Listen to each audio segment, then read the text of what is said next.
Bonsoir et merci de nous ouvrir vos portes pour une rencontre poétique. Un peu de douceur dans un monde de brut. Installez-vous confortablement. Bon ça va chez vous saison 8 commence maintenant.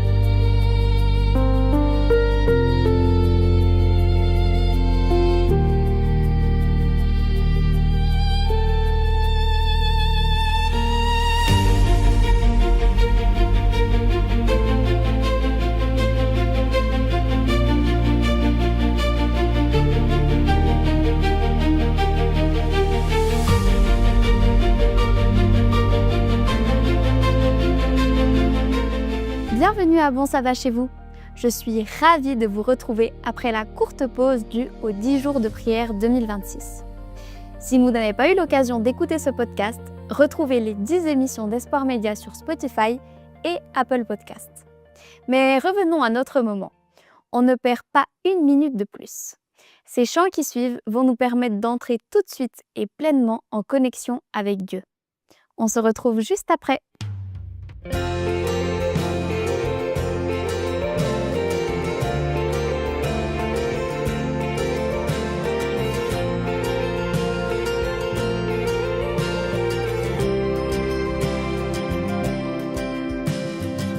Je ne prétends pas être arrivé, mais je ne regarde plus le passé. Oui, je vais de l'avant, humble mais confiant. Je livre le noble combat du croyant. Je franchis le mur, et si je faiblis, le secours vient de Dieu qui me fortifie. Je cours vers le but, je cours vers le but. Les yeux sur Jésus, les yeux sur Jésus. Un jour je recevrai la couronne avec les élus. Le Christ est mon sauveur, le Christ est mon sauveur. Il est mon rédempteur. C'est par sa puissance que je serai plus que vainqueur.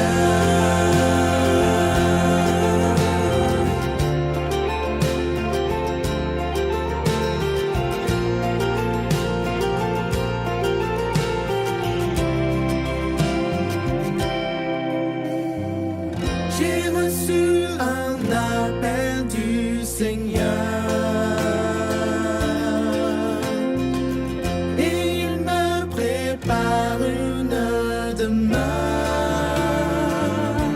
C'est par mon nouveau nom qu'il m'appellera. Il remplit d'amour, mon âme l'adorera. Nommé de sa lumière, je verrai le roi. C'est lui qui est mort pour nous tous sur la croix. Je cours vers le but, je cours vers le but. Les yeux sur Jésus, les yeux sur Jésus. Un jour je recevrai la couronne avec les élus. Le Christ est mon sauveur, le Christ est mon sauveur. Il est mon rédempteur. C'est par sa puissance que je serai plus que vainqueur. Jésus me rendra victorieux. Il fendra la mer en deux. À lui soit la gloire et l'honneur, mon sauveur. Il combat dans toutes mes batailles. Quand les ennemis m'assaillent, c'est lui qui tient le gouvernail. El Shaddai.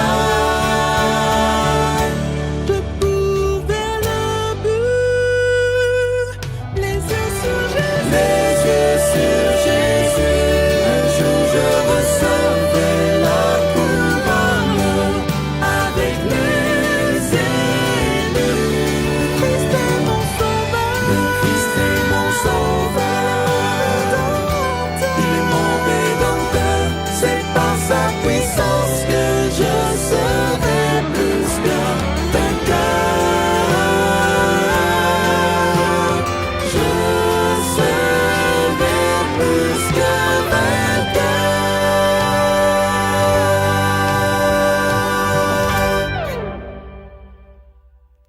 Il y a une chanson en anglais qui affirme que le mot le plus difficile à prononcer est pardon. Vous êtes d'accord? Y a-t-il une chose que vous regrettez dans votre vie et pour laquelle vous devez ou avez dû demander pardon? Une décision, un mot, une situation que vous auriez préféré ne pas formuler, ne pas vivre, ne pas proférer? Cela peut paraître une question pas très gaie. Je ne veux pas casser l'ambiance. Mais nous vivons dans un monde imparfait et nous sommes nous-mêmes tous des êtres défaillants par moments. Les bêtises ne sont pas réservées au domaine de l'enfance. Et quand cela arrive, à la science, la psychologie et la Bible aussi, nous alertent sur la nécessité de ne pas détourner les yeux de nos erreurs, mais au contraire de les regarder en face pour les assumer en ayant le comportement adéquat. C'est ce thème sérieux, mais finalement pas du tout fatal, que nous abordons ce soir. Dans le psaume 51, David se répand devant Dieu alors qu'il traverse une période très difficile de sa vie après avoir commis une énorme erreur. Spoiler, Dieu ne le rejette pas. Écoutons seulement.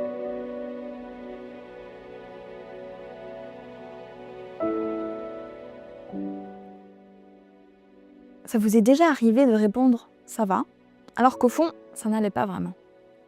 Pas forcément parce que tout allait mal extérieurement, mais parce qu'à l'intérieur, quelque chose était lourd, fragile. On continue souvent à fonctionner comme ça. On vit, on fait ce qu'il faut, on avance, et même dans la foi, on peut continuer à prier, à lire, à chanter, à croire, tout en sentant qu'on n'est pas entièrement nous, qu'on est un peu à côté de nos pompes, comme on dit en français. On connaît tous ces moments-là, pas vrai? Et la Bible, elle ne méprise pas ces moments. Elle les prend très au sérieux. Et parfois, elle nous conduit là où nous n'irions jamais seuls, dans une prière qui recrée. Et c'est exactement ce que nous allons voir ensemble ce soir à travers le psaume 51. Une prière pour celles et ceux qui comprennent que le problème n'est pas seulement extérieur, mais intérieur. Mais avant de plonger ensemble dans ce merveilleux psaume, je pense qu'il faut commencer au psaume qui le précède, le psaume 50. Parce que dans le psaume 50, ce n'est pas David qui parle, c'est Dieu. Au verset 7 et 8, il dit « Écoute, mon peuple, et je parlerai. Israël, je témoignerai contre toi. Je suis Dieu, ton Dieu. Ce n'est pas pour tes sacrifices que je te fais des reproches. Tes holocaustes sont constamment devant moi. » En fait, Dieu convoque son peuple et il lui fait des reproches. Mais il ne lui reproche pas l'absence de culte. Il lui reproche un culte devenu mécanique, sans relation vivante. Tu t'es imaginé que j'étais comme toi, au verset 21. Autrement dit, vous avez pensé que je tolérais ce que vous tolérez, que je fermais les yeux comme vous fermez les yeux, que je fonctionnais selon vos compromis. Et cette parole du psaume 50, elle dérange, parce qu'elle révèle un décalage entre une pratique religieuse correcte et un cœur qui s'est éloigné. Et le psaume se termine par une magnifique promesse. Celui qui, en sacrifice, offre la reconnaissance, me glorifie. Et à celui qui veille sur sa voie, je ferai voir le salut de Dieu. David entend cette parole. Et le psaume 51 est sa réponse. Il ne répond pas par une explication. Il ne répond pas par une justification. Il répond par une prière. Il dit « Ô Dieu, fais-moi grâce selon ta fidélité, selon ta grande compassion, efface mes transgressions. Lave-moi complètement de ma faute, purifie-moi de mon péché, car je connais mes transgressions et mon péché est constamment devant moi. » Et très vite, David va formuler une demande qui change tout le psaume. Au verset 12, il prie « Crée en moi un cœur pur, ô Dieu. » Et ce verbe, il est décisif. Créer. En hébreu, David utilise le verbe bara. C'est le verbe de Genèse 1. Au commencement, Dieu créa le ciel et la terre. Ce qui est incroyable, c'est que dans toute la Bible hébraïque, ce verbe n'a qu'un seul sujet possible, Dieu. Jamais un être humain ne crée avec ce verbe-là, parce qu'il désigne une action souveraine, fondatrice, performative. En choisissant ce mot, David reconnaît quelque chose de fondamental. Le problème n'est pas seulement ce qu'il a fait. Le problème, c'est ce qu'il est devenu.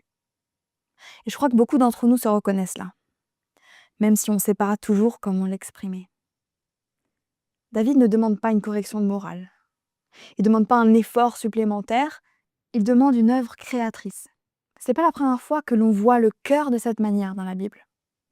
Le cœur humain, c'est le centre de la personne. On peut penser au Proverbe 4, verset 23, « Garde ton cœur plus que toute autre chose. De lui viennent les sources de la vie. » Ou en Matthieu 6, « Car là où est ton trésor, là aussi sera ton cœur. » Si la source est atteinte, si le trésor n'est pas le bon, ce n'est pas le comportement qu'il faut ajuster en premier. C'est la source qu'il faut transformer. Je pense que Jérémie le dit très clairement au chapitre 17. Le cœur est tortueux par-dessus tout et il est incurable. Qui peut le connaître? Moi, le Seigneur, j'examine le cœur. Un cœur, ça se répare pas. On essaie tous de se réparer, de se guérir, mais ça ne se passe que par la recréation. Notre cœur doit être recréé. Et David l'a compris. C'est pour ça qu'il dit « Crée en moi un cœur pur, ô Dieu. Rends à nouveau le souffle sûr en moi. » Et immédiatement, il ajoute « Ne me rejette pas loin de toi. Ne me prends pas ton souffle sacré. » Je pense fermement que dans la Bible, Dieu ne crée jamais sans l'intention d'habiter. La création n'est jamais seulement fonctionnelle, elle est relationnelle. Dans Genèse 1 et 2, Dieu crée un monde, puis il y marche. Il crée un espace, puis il s'y rend présent. David comprend que le cœur pur n'est pas une fin en soi, c'est un lieu où la présence de Dieu peut demeurer. C'est exactement ce que Dieu promettra plus tard par le prophète Ézéchiel. Je vous donnerai un cœur nouveau, et je mettrai en vous un souffle nouveau. J'ôterai de votre chair le cœur de pierre, et je vous donnerai un cœur de chair. Vous avez remarqué l'ordre? C'est Dieu qui agit, Dieu qui transforme. Et seulement là, une vie nouvelle devient possible. La restauration biblique ne commence jamais par ce que nous faisons pour Dieu. Elle commence par ce que Dieu fait en nous. Il faut qu'on mette notre responsabilité au clair. Notre tâche, c'est pas d'essayer de nous guérir par nos efforts. C'est là que beaucoup de croyants se fatiguent. Ce que nous devons faire, c'est invoquer Dieu pour qu'il puisse créer en nous un cœur nouveau. Reconnaître notre état, notre péché et venir à Dieu.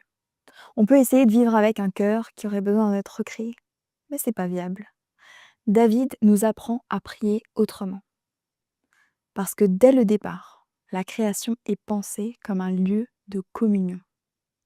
Lorsque David prie dans le psaume 51, il sait que le vrai drame du péché, c'est pas d'abord la transgression morale, mais c'est la rupture de la présence. C'est pour cela que sa plus grande crainte, c'est pas une sanction, mais l'éloignement de Dieu. David a vu ce qui est arrivé à Saül. Il a vu l'Esprit de Dieu se retirer. Je vous propose de prendre ensemble une image. Vous serez sûrement d'accord avec moi pour dire qu'une maison, c'est pas seulement un ensemble de murs. C'est un lieu fait pour être habité. Et lorsqu'une maison est fragilisée en profondeur, la repeindre ne suffit pas. La Bible ne dit jamais que Dieu se contente de boucher les trous dans les murs, de trouver une solution provisoire pour l'humanité. La Bible dit qu'il reconstruit pour habiter. En 1 Pierre, chapitre 2, versets 5 à 6, on le voit très clairement. Approchez-vous de lui, pierre vivante, rejetée par les humains, certes, mais choisie et précieuse aux yeux de Dieu. Vous-même, comme des pierres vivantes, construisez-vous pour former une maison spirituelle, un saint sacerdoce, afin d'offrir des sacrifices spirituels agréés de Dieu par Jésus-Christ. Il ne parle pas ici d'un bâtiment matériel. Il parle du peuple de Dieu. Il parle de personnes transformées. Il dit « vous êtes des pierres vivantes ». Une pierre vivante, c'est pas une pierre rafistolée. C'est une pierre rendue capable de porter, de soutenir, de participer à une construction nouvelle. Et cette maison spirituelle, elle n'est pas construite pour la beauté. Elle est construite pour la présence de Dieu. Dans l'Ancien Testament, le temple n'existait que pour une seule raison, être le lieu où Dieu fait demeurer son nom. Et lorsque la présence s'en va, le temple perd son sens. De la même manière, un cœur recréé n'a de sens que parce que Dieu y demeure. C'est pour ça que David redéfinit aussi la notion de sacrifice dans le psaume 51. Au verset 18, il dit « Tu ne prends pas plaisir au sacrifice, sinon j'en offrirai. Tu n'agrées pas l'holocauste. » David ne méprise pas la loi. Il ne rejette pas le culte. Il comprend simplement ce que Dieu a déjà dit dans le psaume 50. Dieu a dit « Si j'avais faim, je ne te le dirais pas. Car le monde m'appartient avec tout ce qui s'y trouve. » En fait, Dieu ne manque de rien. Il ne cherche pas à être nourri par nos rites. Il cherche une relation. Alors David répond avec cette phrase essentielle.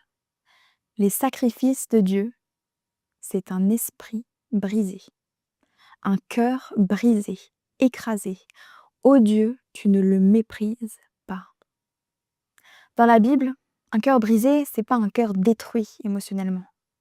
C'est un cœur qui ne se défend plus. Un cœur qui accepte la vérité de Dieu sans négociation. Dieu le dit au travers du prophète Ésaïe.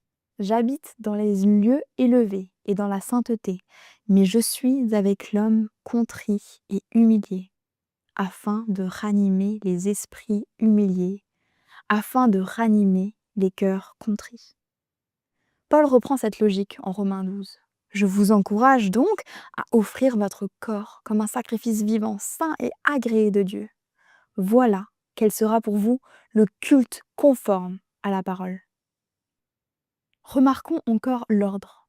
Paul n'écrit pas cela à des païens. Il l'écrit à des croyants qui ont déjà reçu la grâce. Les 11 premiers chapitres de l'Épître aux Romains décrivent l'œuvre de Dieu. La justification, la réconciliation, la vie nouvelle. Le sacrifice vivant, il n'est pas la condition du salut. Il est la réponse à une recréation déjà opérée. Autrement dit, Paul ne décrit pas ce que Dieu attend pour agir, mais ce que Dieu rend possible après avoir agi. Paul ajoute au verset 2 « Soyez transfigurés par le renouvellement de votre intelligence ». Littéralement, que Dieu vous métamorphose en une créature nouvelle. David vit cette même logique. Dans le psaume 51, il nous apprend à inverser l'ordre, à demander d'abord à Dieu d'agir, de créer, d'habiter à nouveau en nous. Et quand Dieu habite, quelque chose change profondément. Parce que le culte cesse d'être une obligation, il devient une réponse. La foi cesse d'être une performance, elle devient une relation. Et progressivement, une autre réalité apparaît, la joie. David arrive enfin à cette demande centrale, simple, presque fragile. Au verset 14, il dit « Rends-moi la joie de ton salut ». Cette phrase, elle est capitale.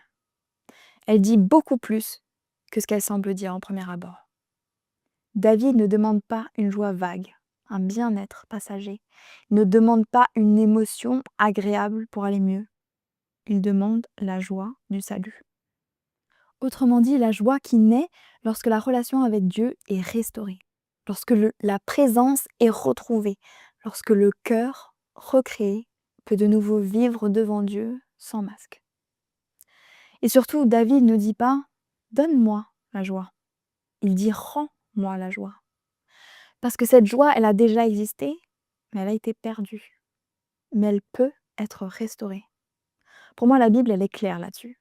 C'est pas la difficulté qui vole la joie, c'est la rupture de communion. C'est pour ça que la joie biblique n'est jamais présentée comme un effort psychologique. Elle est toujours présentée comme un fruit.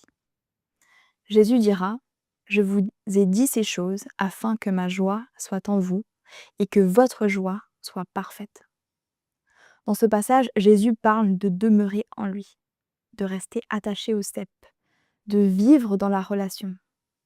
David vit exactement cette logique dans le psaume 51. La joie ne revient pas avant la recréation. Elle ne revient pas avant la présence retrouvée. Elle ne revient pas avant que le cœur cesse de se défendre. Et ce qui est incroyable, c'est que cette joie restaurée, elle ne s'arrête pas à David. Il enchaîne au verset 15 « J'enseignerai tes voies à ceux qui les transgressent, et les pécheurs reviendront à toi. » Parce que les amis, la restauration, elle ouvre vers la mission. Jamais l'inverse. David ne dit pas « si je témoigne, je retrouverai la joie », il dit « parce que la joie est restaurée, je pourrai parler de toi ». La mission naît toujours de la restauration, jamais de la culpabilité. Et David comprend donc que la joie restaurée devient un témoignage. Mais remarquons bien la nature de ce témoignage. David n'y promet pas une vie parfaite. Il promet de parler des voies de Dieu. David dit ensuite « Seigneur, ouvre mes lèvres et ma bouche publiera ta louange ». Même la louange est reçue comme un don. Elle est rendue possible par l'œuvre de Dieu.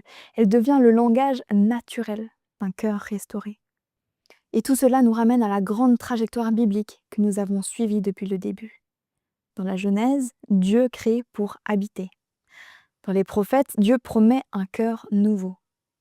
Dans le Nouveau Testament, Dieu accomplit cette promesse en Christ. Paul le résume ainsi. Si quelqu'un est en Christ, il est une nouvelle création. 2 Corinthiens 5, verset 17. Et l'Apocalypse conclut. Voici, je fais toutes choses nouvelles. Le psaume 51 s'inscrit pleinement dans ce mouvement et ne nous invite pas à mieux gérer nos fissures, il nous invite à demander à Dieu ce que lui seul peut faire.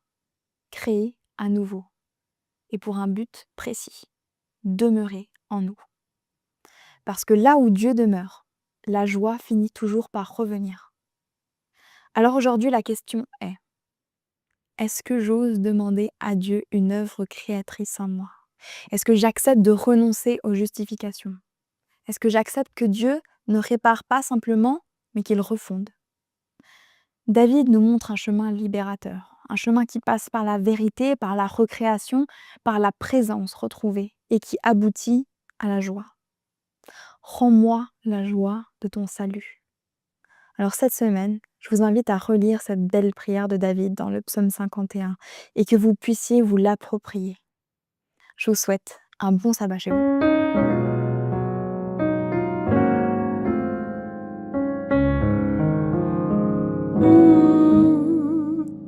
Fixe les yeux sur le maître, viens sous son merveilleux regard, et tu seras dans tout ton être vivifié pour lui ta part. Quand écrasé, courbant la tête, tu te nourris de tes malheurs, ou que le désespoir te guette, te livrant au pire frayeur. Fixe les yeux sur le maître, viens sous son merveilleux regard, et tu seras dans tout ton être vivifié pour lui ta part. Quand ton cœur même devient tiède en perdant ton premier amour, quand lassé du pèlerinage,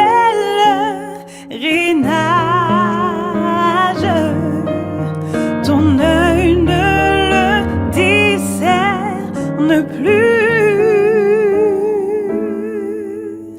Fixe les yeux sur le maître, viens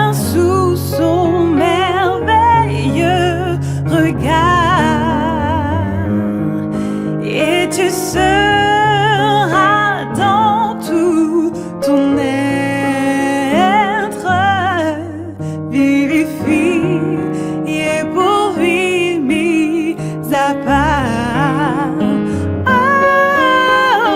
fixe les yeux sur le Maître, viens sous son merveilleux regard, et tu seras dans tout ton être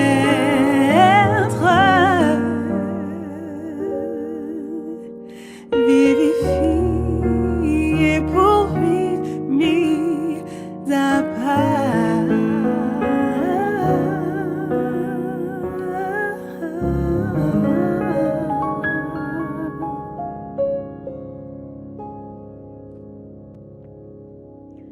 Je vous invite à prendre un moment où on peut peut-être mettre en pratique ce qu'on a vu et rejoindre Dieu dans la prière. Prions ensemble. Seigneur, merci parce que tu vois nos cœurs brisés et tu es heureux de recevoir cet holocauste, ce sacrifice. Tu veux nous libérer de nos fardeaux, de nos fissures. Tu veux reconstruire en nous un cœur nouveau. Et Seigneur, nous te remercions parce que tu as l'intention d'habiter en nous. Alors Seigneur, aide-nous à ouvrir les bras à toi, que tu puisses agir pleinement en nous pour que notre joie puisse être restaurée, la joie de ton salut. Et Seigneur, que nous puissions témoigner. Alors Seigneur, permets que cette prière de David puisse s'ancrer en nous, qu'elle puisse devenir la nôtre. Seigneur, rends-nous la joie de ton salut. Amen. Ô Dieu de mon salut, délivre-moi du sang versé, et ma langue célébrera ta miséricorde. C'est le cri de David envers Dieu après une erreur dramatique. Mais faites vôtre cette prière en remplaçant ce morceau de phrase par votre propre confession, ce pourquoi vous demandez pardon, et qu'en ce jour de sabbat, en recevant le pardon qui est assuré par Jésus, célébrez de tout votre cœur la bonté de Dieu. Même si notre émission touche à sa fin, ne refermez pas votre Bible, votre bouche et votre cœur avant d'avoir dit à Dieu tout ce qui vous pèse et qui vous culpabilise. Criez à lui, vous aussi, ce soir, demain et toute la semaine s'il le faut. Et là, plus que n'importe quel autre jour, je vous souhaite une très bonne soirée et un bon sabbat chez vous.